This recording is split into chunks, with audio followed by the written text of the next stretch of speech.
புலியின் தோலை இடையில் அணிந்த புனித கடலே போற்றி. சிவவோம் நம சிவாய.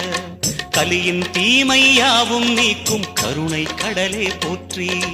ஹரவோம் நம சிவாய.